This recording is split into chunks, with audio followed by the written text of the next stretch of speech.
Bismillahirrahmanirrahim. Assalamualaikum warahmatullahi wabarakatuh.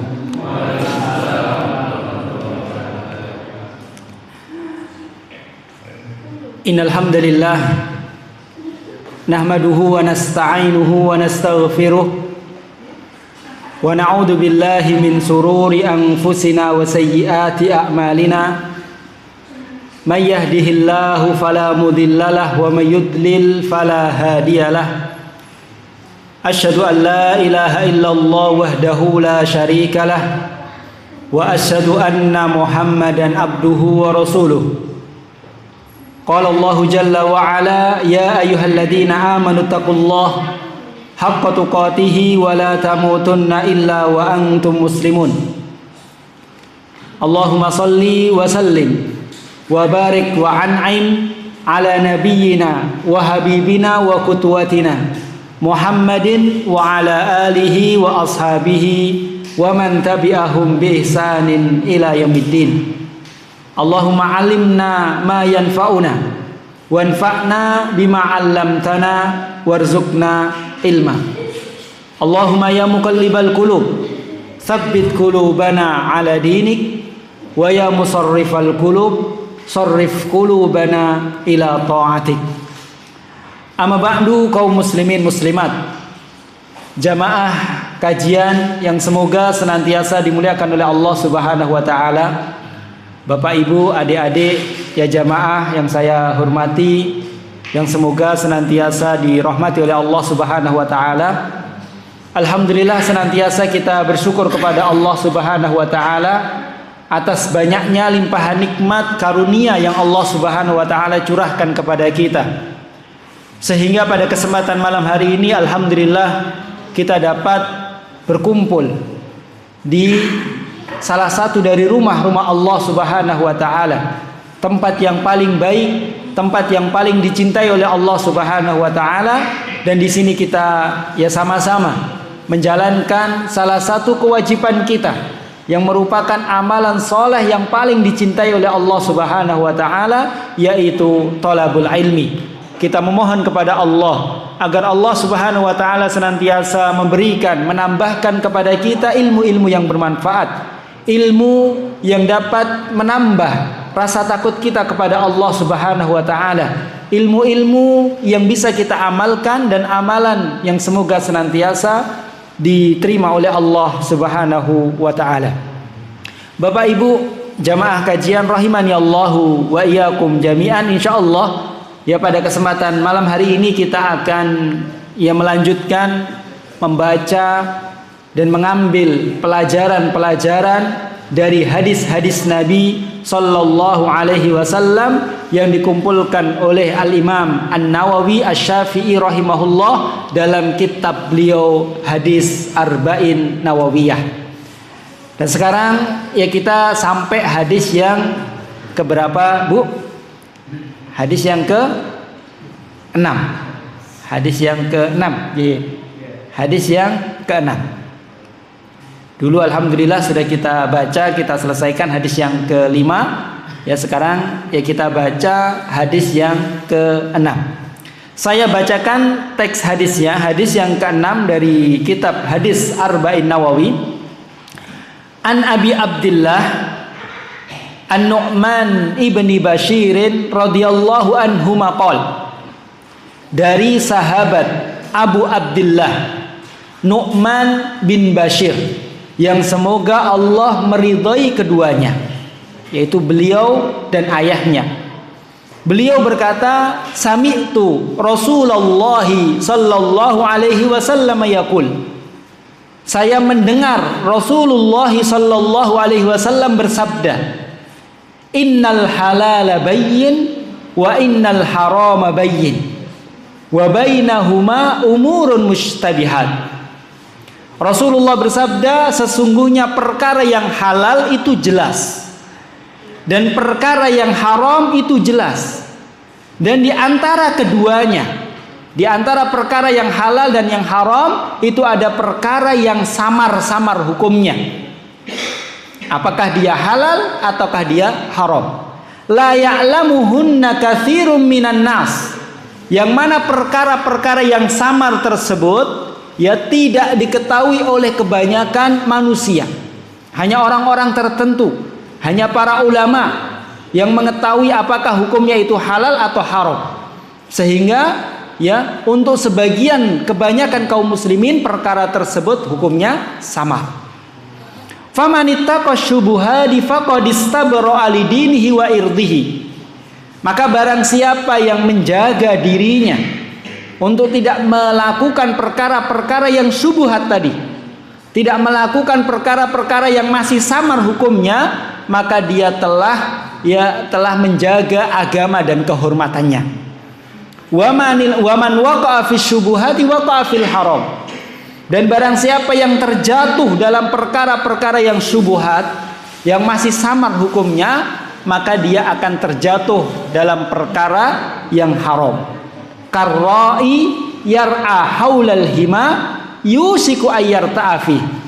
Seperti seorang pengembala yang mengembala di daerah perbatasan tanah haram, tanah yang dilarang. Maka dia nantinya akan terjatuh dalam ya tanah yang dilarang tersebut. Ala wa inna likulli malikin hima. Dan ketahuilah bahwasanya setiap raja, setiap pemimpin itu punya batasan-batasan. Ala wa inna himallahi maharimuh. Dan sesungguhnya batasan-batasan Allah itu adalah ya perkara-perkara yang haram. Ala wa inna fil jasadi mudghah. Ketahuilah bahwasannya di dalam setiap jasad manusia itu ada segumpal daging. Idza salahat salaha sairul jasad.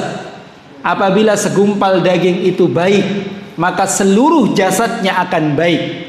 Wa idza fasadat fasadal jasadu kulluh. Dan apabila segumpal daging tersebut rusak, maka rusaklah semua anggota tubuh. Ala wahiyya al-qalb. Dan ketahuilah bahwasannya segumpal daging tersebut adalah hati. Rawahul Bukhari dan Muslim. Hadis ini diriwayatkan oleh Imam Bukhari dan Imam Muslim. Jadi kaum muslimin muslimat rahimani Allah wa iyyakum jami'an, sekali lagi saya ulang ya, baca terjemahan hadis yang kita baca tadi, yaitu hadis yang ke-6, bahwasanya sahabat Nu'man bin Bashir pernah mendengar Rasulullah SAW bersabda, bahwasanya Rasulullah bersabda, sesungguhnya perkara yang halal itu jelas dan perkara yang haram itu jelas. Dan di antara dua perkara tersebut ada perkara-perkara yang syubhat, yang masih samar hukumnya, yang mana perkara-perkara tersebut tidak diketahui oleh kebanyakan manusia. Maka barang siapa yang terjerumus ke dalam perkara-perkara syubhat, maka dia terjerumus kepada perkara yang haram. Dan barang siapa yang berhati-hati dari perkara-perkara yang syubhat, maka dia telah menjaga ya kehormatannya dan menjaga agamanya. Dan sesungguhnya ya setiap pemimpin, ya setiap raja itu punya batasan-batasan yang tidak boleh diterjang. Ya tidak boleh diterobos. Dan sesungguhnya Allah pun memiliki batasan yang tidak boleh diterobos. Dan batasan-batasan Allah adalah semua perkara-perkara yang haram. Dan ketahuilah bahwasanya di dalam setiap jasad manusia, setiap tubuh manusia terdapat segumpal daging, yang mana apabila daging tersebut baik, maka seluruh anggota tubuhnya akan baik pula. Dan sebaliknya, jika segumpal daging tersebut rusak, buruk, jelek, maka akan rusak seluruh jasad orang tersebut. Dan segumpal daging tersebut adalah hati. Jadi kaum muslimin muslimat rahimani Allah wa iyyakum jami'an, yaitu teks dan terjemahan dari hadis yang ke-6 yang insyaallah kita akan bahas bersama-sama. Dari hadis tersebut ya banyak sekali pelajaran-pelajaran, poin-poin penting yang perlu kita sampaikan, yang semoga ya dapat menambah ilmu bagi kita, yang semoga dapat menambah ketakwaan dan keimanan kita kepada Allah Subhanahu wa taala. Poin pertama yang perlu kita sampaikan dari hadis tersebut yaitu perawi hadis. Jadi hendaknya ya kita itu mengenal perawi-perawi hadis yang tidak lain mereka adalah para sahabat. Jadi para sahabat yang mereka menyampaikan semua apa yang disabdakan oleh Rasulullah, menyampaikannya sampai kepada kita. Ya. Itu adalah ya para sahabat, sehingga hadis itu sampai kepada kita itu yang pertama melalui lisan para sahabat. Yang meriwayatkan hadis ini, siapa tadi yang meriwayatkan hadis ini? Yaitu itu perawi terakhirnya. Perawi awalnya para sahabat yaitu Nu'man bin Bashir.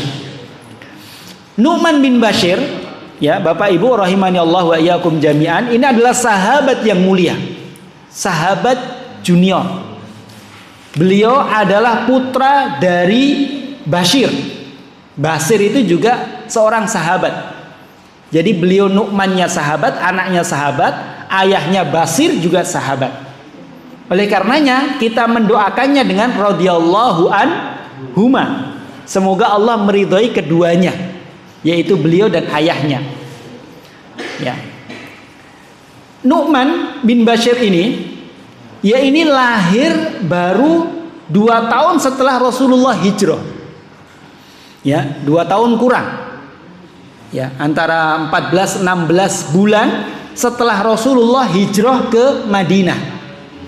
Dan beliau adalah sahabat pertama dari Ansor yang lahir setelah Rasulullah hijrah ke Madinah. Jadi tatkala Rasulullah hijrah ke Madinah, ya, maka bayi yang pertama kali lahir setelah itu yaitu Nu'man bin Bashir yang lahir pada tahun 2 Hijriah. Oleh karena ya tatkala Rasulullah meninggal dunia, Rasulullah wafat tahun berapa, Pak? Ya, setelah 10 tahun tinggal di Madinah. Ya. Jadi ya Rasulullah wafat, maka umur Nu'man ini berapa? Ya. Rasulullah wafat tahun 11, anggap tahun 11 Hijriah. Ya. Sedangkan Nu'man ini lahir 2 tahun setelah Rasulullah hijrah. Jadi umurnya berapa? 89. Jadi Rasulullah wafat, Nu'man ini umurnya baru 8 tahun 9 tahun. Itu seperti adik kecil ini berapa ini umurnya ini? Ya. 2 tahun 9 tahun ini kelas 2-3 SD. Ya. Jadi beliau mendengar hadis-hadis Nabi SAW tatkala beliau itu masih kecil sekali. Ya. Jadi semua hadis yang beliau dengar dari Rasulullah termasuk hadis ini itu usianya beliau belum 8 tahun. Yang maksimal beliau 8 tahun. Dan beliau meriwayatkan hadis dari Rasulullah SAW itu sebanyak 114 hadis. Ini menunjukkan betapa dahulunya para sahabat di masa kecil pun yang mereka semangat dalam belajar kepada Rasulullah SAW. Lihat umurnya saja, ya umurnya beliau ketemu Rasulullah itu tidak lama. Ketemu Rasulullah itu umurnya kecil, tapi sudah 114 hadis yang beliau riwayatkan. Dan pada saat itu, ya beliau tidak boleh menyampaikan hadis yang beliau dengar dari Rasulullah kecuali sampai beliau dewasa. Setelah beliau dewasa, maka baru beliau ya hadis-hadisnya diterima oleh para perawi-perawi hadis. Dan ini menunjukkan kepada kita betapa kuatnya hafalan dahulu para sahabat.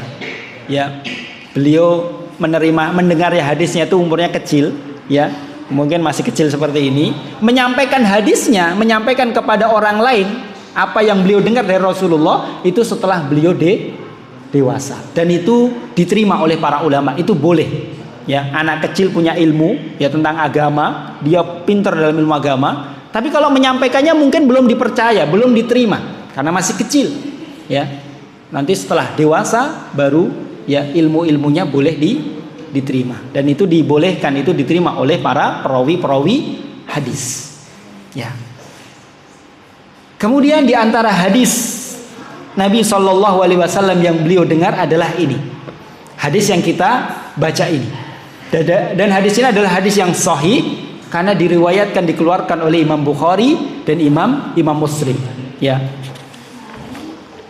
Kaum muslimin muslimat rahimani Allah wa iyyakum jami'an, itu poin yang pertama, yaitu tentang sahabat yang meriwayatkan hadis, yaitu Nu'man bin Bashir. Ya.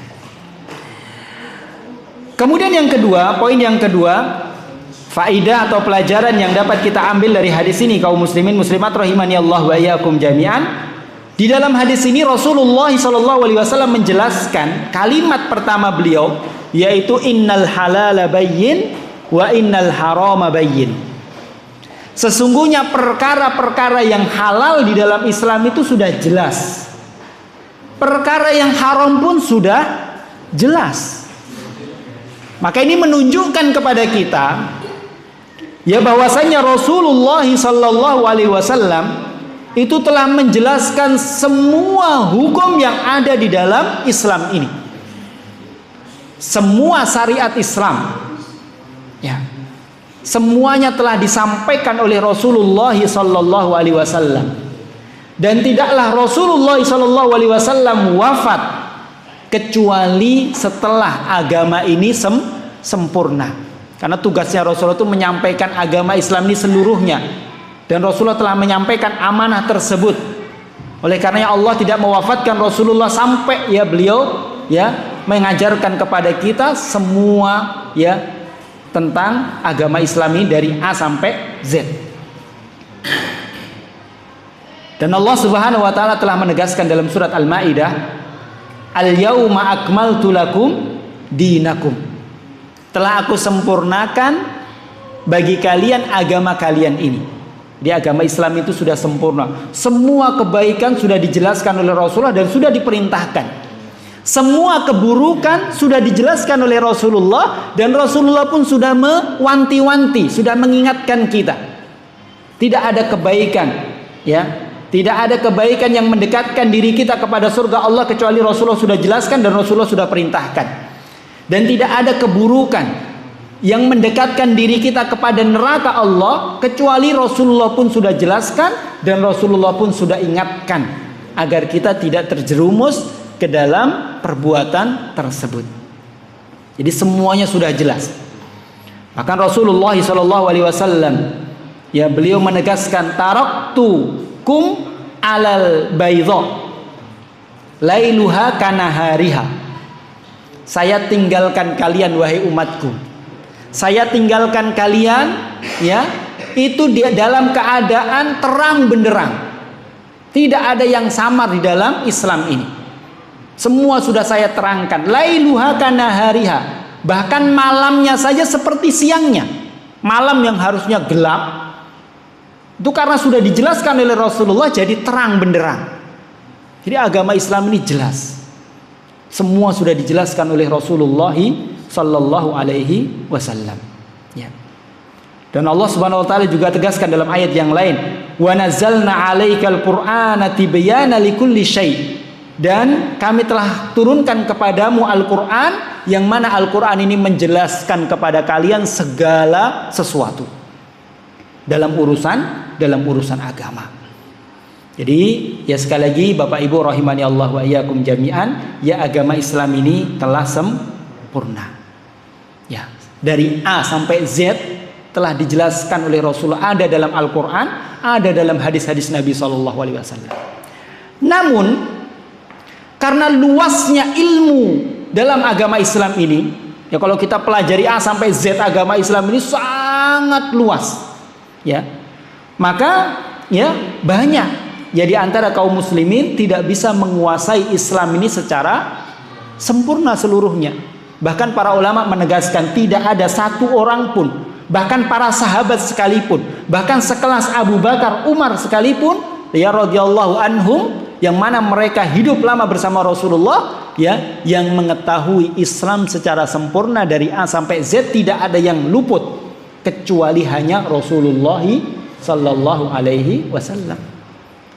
Kadang sahabat Abu Bakar ada perkara-perkara yang beliau mungkin tidak tahu hukumnya, namun pasti diketahui oleh sahabat yang lain. Ada perkara-perkara yang Umar tidak tahu, maka Umar terkadang bertanya kepada Aisyah radhiyallahu anha, tentang perkara hukum, ya, perkara sesuatu perkara. Terkadang istri Rasulullah juga tidak tahu hukum, namun diketahui oleh sahabat yang lainnya. Ya. Maka perkara-perkara yang tidak tahu tersebut itu adalah perkara yang mustabihat, perkara yang samar. Maka semakin banyak, ya, atau semakin sedikitnya ilmu kita terhadap ilmu agama, maka akan semakin banyak perkara-perkara yang samar bagi kita.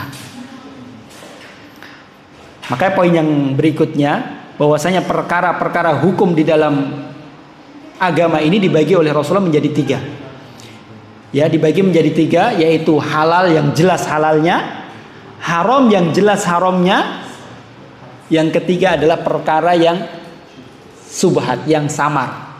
Tidak tahu apakah itu halal, apakah itu haram.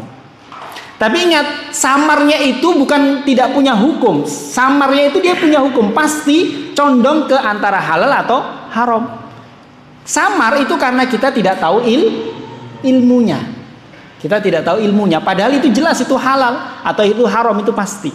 Tapi karena kita tidak tahu ilmunya, ya maka menjadi samar.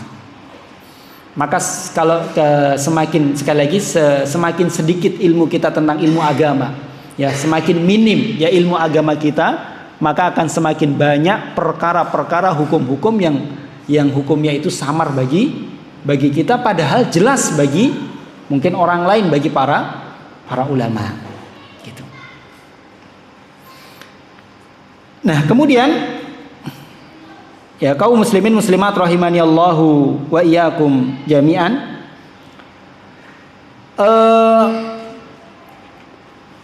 Beliau sallallahu alaihi wasallam ya menjelaskan kepada kita bahwasannya barang siapa yang terjerumus dalam perkara yang samar, dia melakukan ya sesuatu yang hukumnya masih samar bagi dia, maka dia terjatuh dalam perbuatan haram.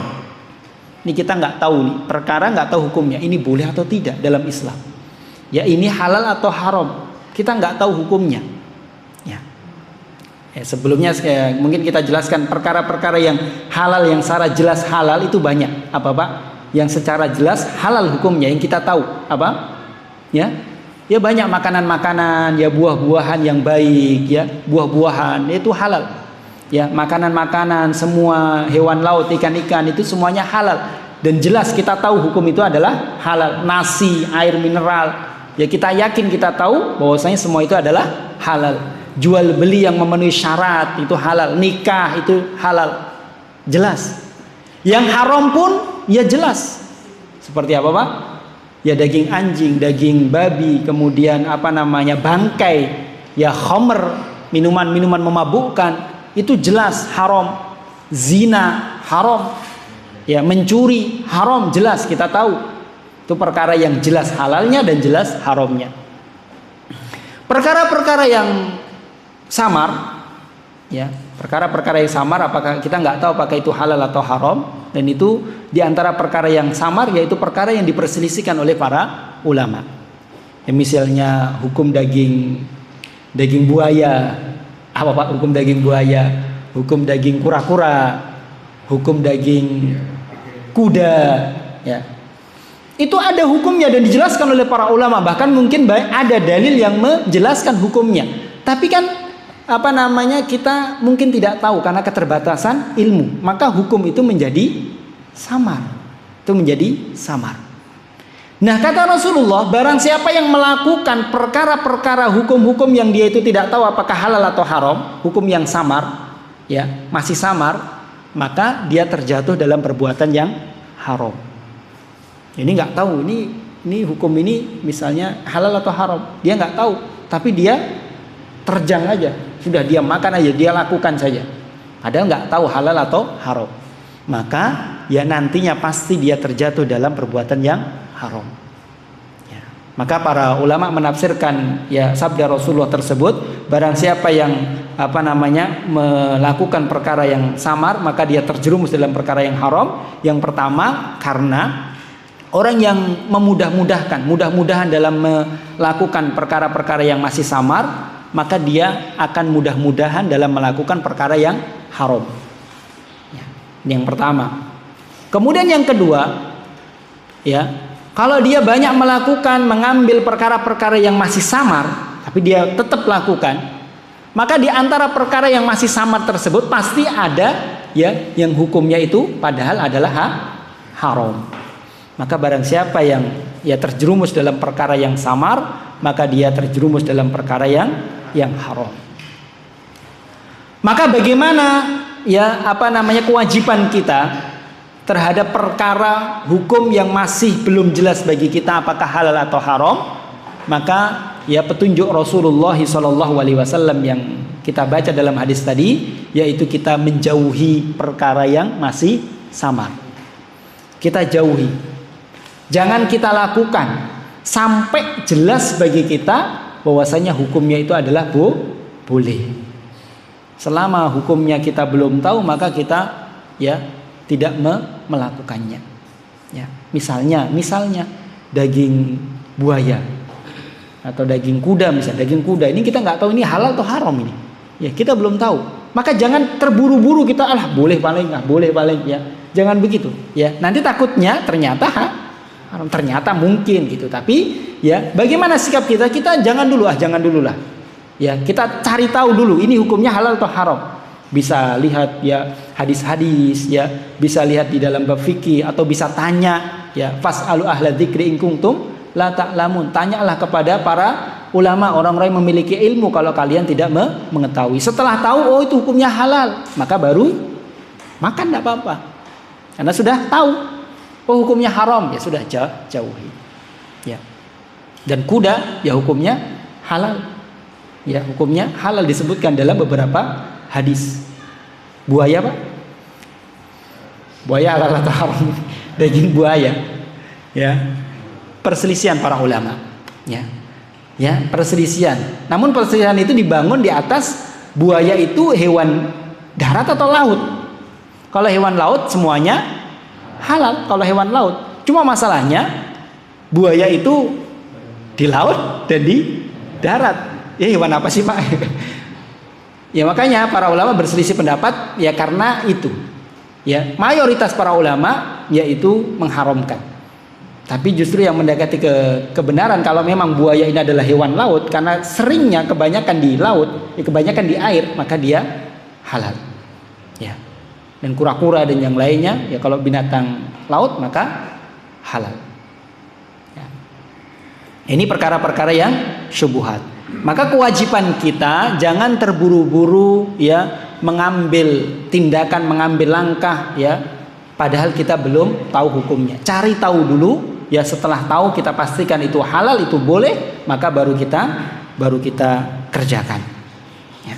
Maka barang siapa yang melakukan petunjuk Rasulullah tersebut, ya dia tidak terburu-buru mengambil perkara yang syubhat, maka kata Rasulullah, faqadistabra alidinihi wa irdihi. Maka orang tersebut telah menjaga agamanya dan telah menjaga kehormatannya. Menjaga agamanya karena dia tidak mau terjerumus dalam perkara yang haram. Kalau dia melakukan perkara yang syubhat padahal ternyata hukumnya haram, maka agamanya ternodai. Maka dia tidak mau agamanya ternodai. Dia mau menjaga kehormatan agamanya. Maka dia tidak mau mengambil perkara yang masih syubhat. Menjaga kehormatannya, kenapa? Ya karena ya kalau ternyata yang dia lakukan perkara yang syubhat yang masih samar itu ternyata perkaranya itu adalah haram dan orang itu sudah tahu, itu kok melakukan perkara yang haram sih, itu kok melakukan perkara yang haram, itu kok makan makanan yang haram, padahal dia hukum bagi dia masih samar. Tapi orang lain sudah mengetahui itu haram tapi dia makan. Ya maka orang yang menjauhi perkara yang masih syubhat, maka dia telah menjaga kehormatannya sehingga ya orang lain tidak mencelanya, orang lain tidak menganggapnya jelek dan yang lainnya. Ini ya kita harus ya sekali lagi ya harus cari tahu terlebih dahulu ya hukum dari ya suatu perkara. Kalau belum tahu maka diam dulu, jangan gegabah, jangan buru-buru ya Ya, kita harus tanya, harus cari tahu terlebih dahulu. Ya. Kemudian kaum muslimin muslimat rahimani Allahu wa iyyakum jami'an. Sekarang kenapa ya hukum suatu perkara itu kok bisa samar, kok bisa subhat? Padahal ya tadi kita sampaikan bahwasanya agama ini sudah jelas, semuanya sudah disampaikan oleh Rasulullah SAW. Tapi kenapa ya masih ada ya hukum-hukum, bahkan banyak hukum yang kita ini masih tidak tahu. Kenapa masih samar hukumnya? Kenapa? Ya dijelaskan oleh para ulama. Yang pertama ya alasannya kenapa di sana ada perkara yang masih samar hukumnya. Yang pertama karena tidak tahunya dia terhadap dalil. Misalnya daging kuda tadi, kita belum tahu ini masih samar, haram atau halal. Ya, padahal di sana ada jelas dalil yang menghalalkan daging kuda. Ya, ya karena kita belum tahu dalilnya, maka kita masih ragu, masih samar hukumnya. Jadi sebab yang pertama kenapa perkara itu samar, karena belum sampainya dalil kepada kita. Kita belum mengetahui dalilnya. Padahal dalilnya sudah ada. Yang kedua, ada beberapa dalil yang menunjukkan kepada perkara sesuatu, namun dalilnya itu ada yang mengharamkan, ada yang menghalalkan, ada yang membolehkan, ada yang melarang. Ya seakan-akan dalil itu bertentangan. Ya kita memikirnya ini kok di satu dalil ini membolehkan, ya di dalil yang lain kok melarang. Sehingga kita bingung dan kita tidak bisa merojihkan mana yang lebih kuat, atau mana yang nasih, mana yang mansuh, mana hukum yang dihapus dan mana hukum yang menghapus. Ya kita tidak tahu. Contoh misalnya Pak, contoh misalnya sholat tahiyatul masjid setelah asar, boleh atau tidak? Boleh atau tidak? Sholat tahiyatul masjid setelah asar, boleh atau tidak? Tidak atau boleh? Karena di sana ada dua dalil yang seakan-akan itu bertentangan. Yang pertama di sana ada dalil larangan untuk sholat setelah asar. Itu ada dalil larangan sholat sunnah ya setelah asar. Itu berarti dalil larangan. Berarti sholat tadi, kalau kita mengikuti dalil tadi bahwasanya sholat tadi dilarang. Tapi ada dalil lain yang memerintahkan kalau masuk masjid maka diperintahkan untuk sholat. Ya. Dan tidak ada kaitannya dengan waktu. Yang penting ada sebabnya masuk masjid, maka sholatlah. Itu perintah dari Rasulullah. Janganlah kalian duduk sampai mengerjakan sholat 2 rakaat. Ya ini yang bagaimana? Ini kan ada beberapa dalil, 2 dalil atau lebih yang kita memikirkan itu seakan-akan bertentangan dan kita tidak tahu cara menggabungkan hadis tersebut. Cara menggabungkan ya dalil-dalil tersebut, maka menjadi samarlah ya hukum perkara tersebut. Maka samar bagi kita ini ya sholat asar, sholat tahiyatul masjid ba'da asar itu boleh atau tidak gitu. Ya itu ya kenapa ya hukum dari perkara sesuatu itu hukumnya menjadi samar. Kemudian di antara sebab kenapa perkara itu hukumnya masih samar, yaitu ya adanya dalil, tapi dalil itu tidak tegas. Ya apakah dalil itu mewajibkan atau hanya membolehkan, mengharamkan atau hanya memakruhkan. Jadi tidak tegas. Ya, ini ada dalil ini ya melarang, ya tapi larangannya itu larangan apa seperti itu. Ya. Seperti misalnya minum dengan berdiri. Ya, minum dengan berdiri itu hukumnya apa? Ya. Kalau makan dengan berdiri itu haram. Tapi minum dengan berdiri, ya kenapa? Karena Rasulullah itu ya melarang begitu. Dan bab makan dan bab minum itu sama. Larangan dalam makan itu larangan dalam minum. Rasulullah melarang minum dalam keadaan, makan dalam keadaan berdiri. Berarti juga larangan minum dalam keadaan berdiri. Ya. Tapi suatu ketika, ya pernah diriwayatkan Rasulullah minum dalam keadaan berdiri. Maka ini kita bingung, ini hadis ini dibawa ke larangan yang haram atau larangan yang makruh begitu. Ya, yang makruh. Maka menjadi rancu hukum itu bagi kita. Dan di antara juga yang banyak menyebabkan hukum itu rancu, datangnya dalil, tapi para ulama berselisih pendapat apakah dalil tersebut sahih atau dhaif. Bisa dijadikan landasan hukum atau tidak bisa dijadikan landasan hukum. Dan kita tahu hadis-hadis dhaif, hadis-hadis palsu, hadis-hadis yang dibuat-buat itu ribuan, itu banyak sekali. Ya terkadang datang dalil, ya kemudian kita tidak tahu ya apakah dalil itu ya sahih ataukah rajih dan yang lainnya. Ya. Maka membuat ya hukum itu menjadi rancu, Di antaranya yang perlu kita sampaikan di antaranya yaitu ya sekarang ini lagi ada, namun perlu kita sampaikan, yaitu misalnya hukum yang berkaitan dengan kita, yaitu merayakan Isra Mi'raj. Ya. Maka ya perlu kita sampaikan, hadis-hadis yang berkaitan perintah untuk melaksanakan Isra Mi'raj adalah hadis-hadis yang palsu, hadis-hadis yang maudhu, ya, hadis-hadis yang dhaif. Dan kalau kita perhatikan, maka tidak ada ya di antara para sahabat, bahkan Rasulullah dan para sahabat siapapun itu, ya maka tidak pernah diriwayatkan yang mereka melakukan perayaan-perayaan seperti Isra Mi'raj.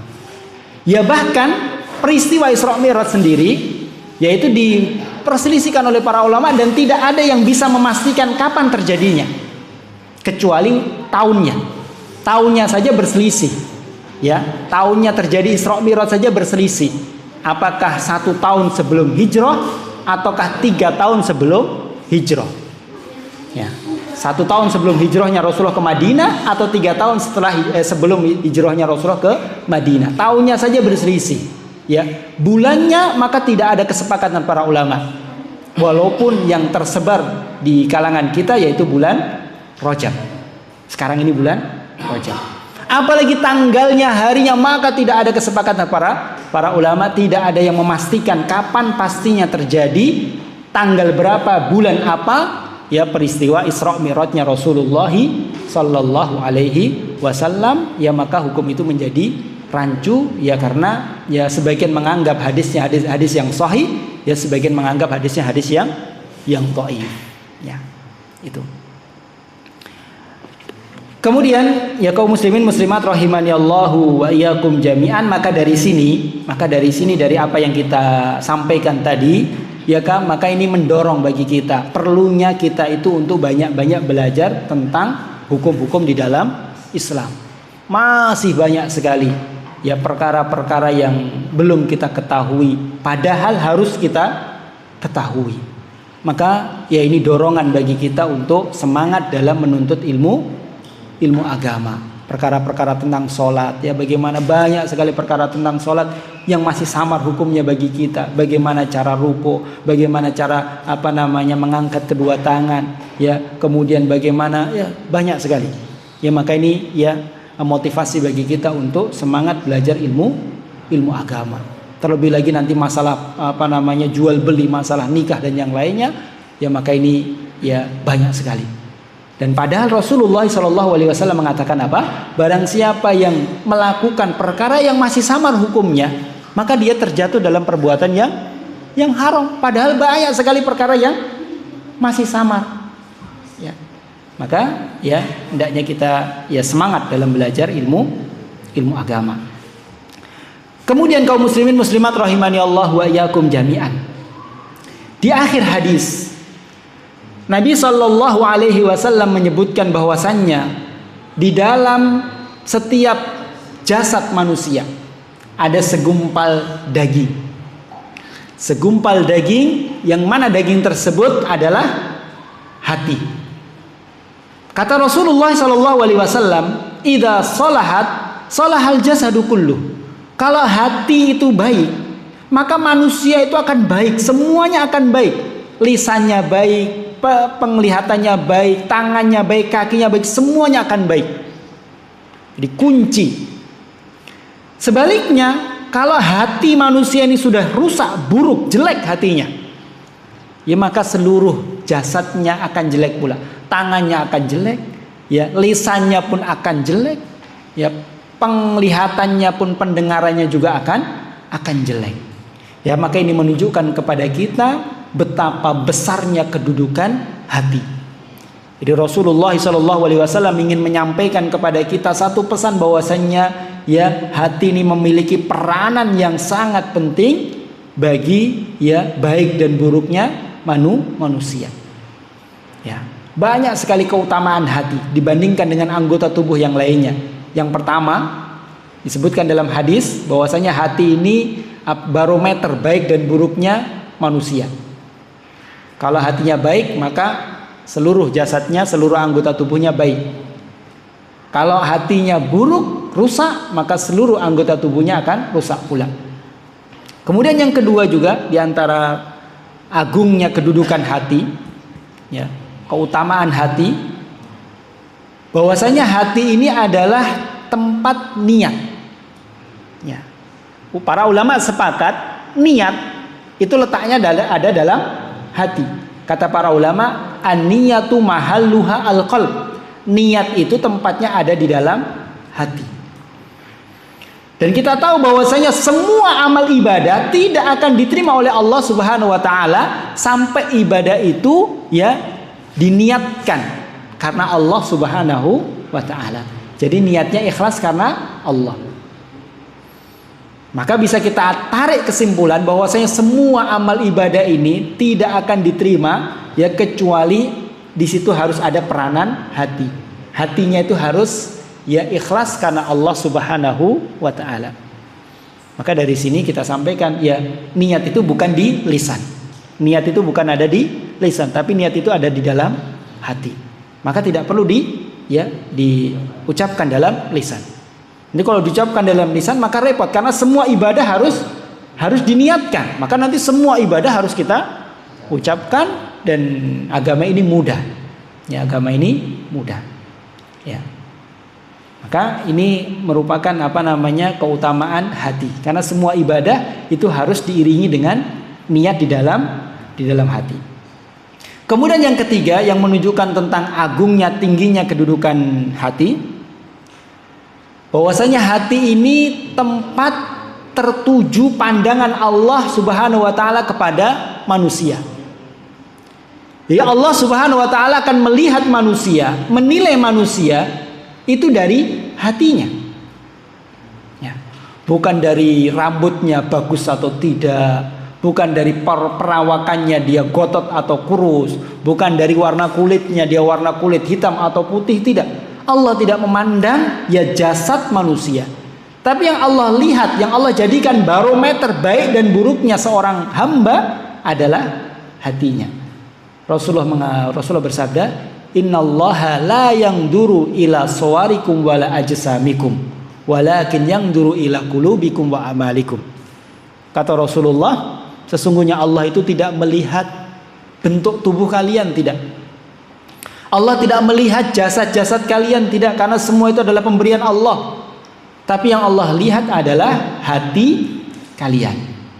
Yang Allah lihat adalah hati kalian. Maka baik dan buruknya seseorang di hadapan Allah itu tergantung dengan hatinya. Ini menunjukkan betapa agungnya kedudukan hati.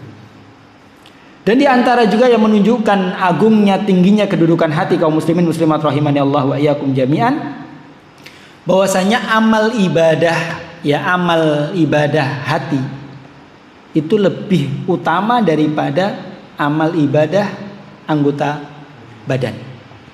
Jadi ibadah itu dibagi dua, yaitu ibadah yang batin, ibadah hati, dan ibadah anggota tubuh. Ibadah hati itu misalnya apa, Pak? Ibadah hati itu ya tawakal, Dia cinta karena Allah, benci karena Allah, ya. Ini ibadah hati. Ya, dia tunduk takut kepada Allah, dia berharap kepada Allah. Ya, ini hati, ini ibadah hati. Hatinya selalu berharap kepada Allah, selalu takut kepada Allah, tawakal kepada Allah, cinta karena Allah. Ini ibadah hati. Ibadah jawareh seperti misalnya sholat, ya, membaca Al-Quran, itu ibadah anggota tubuh. Dan para ulama sepakat bahwasanya ibadah hati itu nilainya lebih besar daripada ibadah anggota tubuh. Ibadah hati nilainya lebih besar. Saya berikan contoh. Sahabat yang paling mulia. Siapa, Pak? Sahabat yang paling mulia Abu Bakar As-Siddiq. Abu Bakar As-Siddiq. Sekarang kenapa Abu Bakar itu kok lebih mulia daripada sahabat yang lainnya? Padahal sahabat itu banyak sekali. Dan banyak sahabat yang sholatnya lebih banyak daripada Abu Bakar. Ada sahabat yang puasanya lebih banyak daripada Abu Bakar. Ada sahabat yang sedekahnya lebih banyak daripada Abu Bakar. Tapi kenapa Abu Bakar itu kok lebih mulia? Dan itu menjadi akidah Ahlussunnah.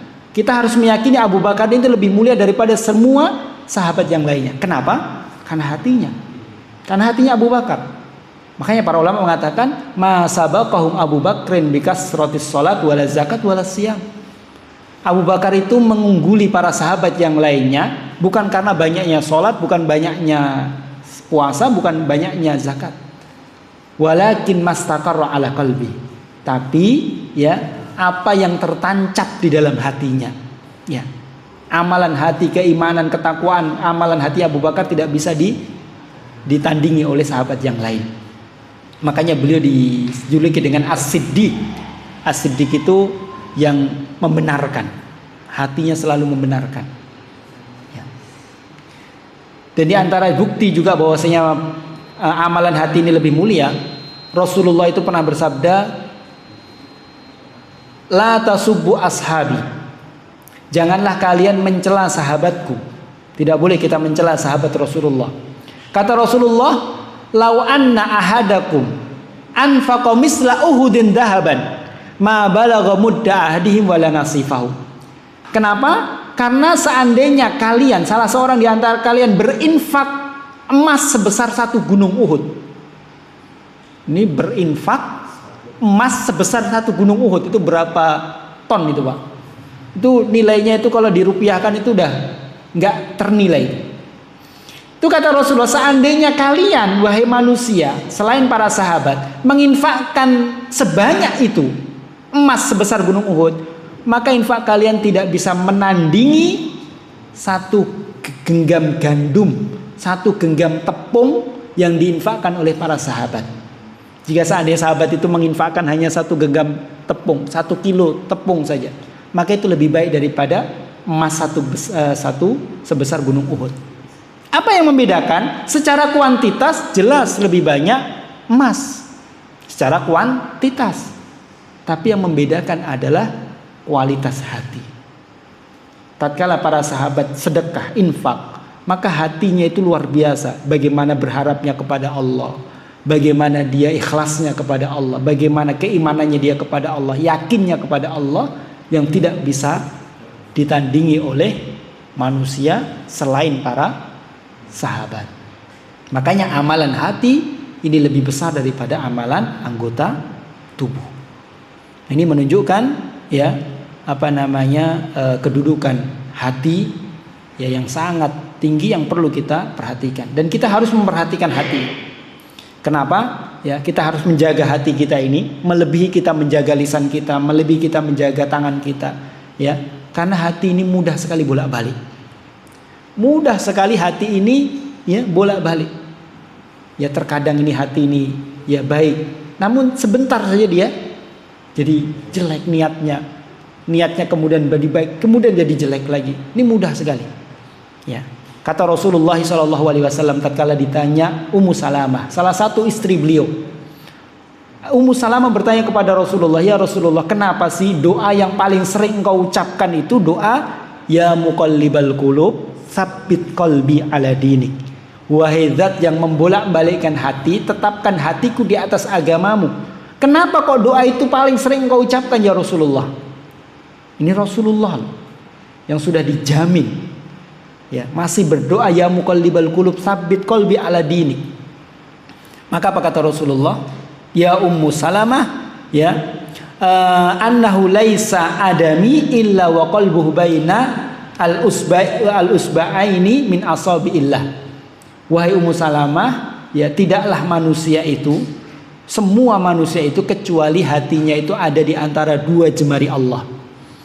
Ya, yang Allah membolak-balikkan sesuai dengan kehendak Allah. Kalau Allah ingin memberikan hidayah, Allah beri hidayah hatinya. Kalau Allah ingin memalingkan hati seseorang, maka Allah palingkan. Ya, maka mudah sekali berbolak-balik. Maka dari itu, ya, kita perlu menjaga hati kita. Ya, menjaga hati kita. Kaum muslimin muslimat rahimani Allahu wa iyyakum jami'an, yang paling terakhir, poin yang terakhir yang perlu kita sampaikan, ya, berkaitan dengan hadis yang kita baca tadi, yaitu, ya, hadis ini menunjukkan, ya, dianjurkannya syaddud dzara'i, mencegah terjadinya sesuatu yang haram. Sebelum kita terjerumus dalam perkara yang haram, kita dianjurkan untuk mencegah, ya, berhati-hati dari perkara-perkara yang haram. Dari mana poin ini, faedah ini kita dapatkan? Di dalam hadis tadi Rasulullah SAW itu mengatakan bahwasannya seorang pengembala, ya, kalau dia mengembalakan di tanah yang dekat tanah yang larangan, dia ada tanah batasan, ini tanah yang boleh tempat mengembala, ini yang haram. Kemudian pengembala tersebut mengembala di dekat sekali batasan. Memang dia berada di tanah yang halal, tapi dekat sekali dengan tanah yang haram. Maka ini jangan sampai nanti pasti suatu saat dia akan berada di tanah yang haram. Maka sebelum terjadi, maka ada satu darai, ada antisipasi. Jadi ada antisipasi, dan itu banyak di dalam agama. Contohnya misalnya Allah Subhanahu wa taala itu melarang wanita safar sendiri. Allah melarang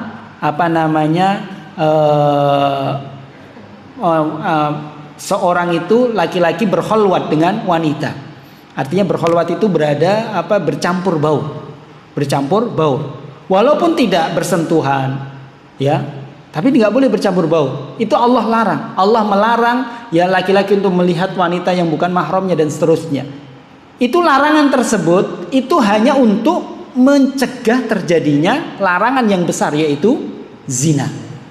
Jadi intinya sebetulnya Allah itu ingin melarang zina, ya. Tapi, ya, Allah juga mengantisipasi. Allah melarang berkumpul, Allah melarang perempuan pergi sendiri, Allah melarang wanita keluar tanpa ada sebab, tanpa ada izin. Allah melarang wanita keluar untuk memakai wangi-wangian, berdandan, bersolek, ya, sehingga menimbulkan fitnah. Itu semuanya Allah larang, ya, sebagai saddud dzari'ah, pencegahan terhadap, ya, perkara yang lebih besar, yaitu zina, ya. Di antaranya juga Allah melarang sholat setelah asar tadi, atau Allah melarang sholat setelah subuh. Ya, ada larangan sholat setelah asar dan sholat setelah subuh. Itu antisipasi. Larangan itu sebagai antisipasi agar, ya, tidak terjatuh dalam sholat yang lebih buruk lagi, yaitu sholat tatkala matahari terbit dan sholat tatkala matahari tenggelam. Ya, itu waktu yang sangat dilarang, yaitu sholat pada waktu matahari tenggelam, yaitu setelah asar, ya, atau matahari terbit, yaitu setelah subuh. Ya, makanya untuk tidak sampai ke sana, maka sebagai antisipasi, ya, Allah larang sholat setelah asar, Allah larang sholat setelah subuh. Ya. Ini kaum muslimin muslimat rahimani Allahu wa iyyakum jami'an. Ya, mungkin yang bisa kita sampaikan pada kesempatan kali ini, yaitu membaca dan mengambil pelajaran-pelajaran dari hadis-hadis Nabi SAW. Dan pada kesempatan ini adalah hadis yang ke-6. Semoga yang kita sampaikan ini bermanfaat, khususnya bagi saya pribadi dan bagi jamaah sekalian. Sebelum kita akhiri, mungkin ada pertanyaan, kami persilahkan.